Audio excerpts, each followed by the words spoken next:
বিসমিল্লাহির রহমানির রহিম। আসসালামু আলাইকুম এভরিওয়ান। আজকে চলে আসলাম গোবিন্দপুর ইউনিয়ন উচ্চ বিদ্যালয়। আমার পিছনে যে ভবনটি দেখতে পাচ্ছেন এটা হচ্ছে পুরাতন একটি ভবন।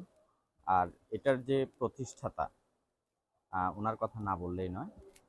মরহুম আরিফুর রহমান, যিনি মারা গিয়েছে 22শে জুলাই 2014 সালে। আর এই স্কুলটি প্রতিষ্ঠিত হয়েছে 1989 খ্রিস্টাব্দে এবং এটা হচ্ছে পুরাতন ভবন। এবং আমার ডান পাশে আরেকটি ভবন আছে, এটা হচ্ছে নতুন আরেকটা ভবন। এটা দেখতে পাচ্ছেন, এটা হচ্ছে সম্পূর্ণ নতুন একটি ভবন। তো অনেক বিশাল একটা স্কুল, এই গোবিন্দপুর ইউনিয়ন উচ্চ বিদ্যালয়। তো আজকে চলে আসলাম এখানে ভিডিও বানাতে। আশা করছি আপনাদের কাছে ভালো লাগবে এবং গোবিন্দপুর ইউনিয়নের যে সকল লোকেরা আছেন অবশ্যই ভিডিওগুলো একটু শেয়ার করে দিবেন, সাথে থাকবেন। আমি চেষ্টা করে যাচ্ছি বরাবরের মতো আমার ভিডিওর মাধ্যমে স্কুল কলেজগুলো উপস্থাপন করছি বিভিন্ন জায়গায়। তো কেমন লাগছে আপনাদের অবশ্যই জানাবেন। ভালো থাকবেন, সুস্থ থাকবেন। আল্লাহ হাফেজ।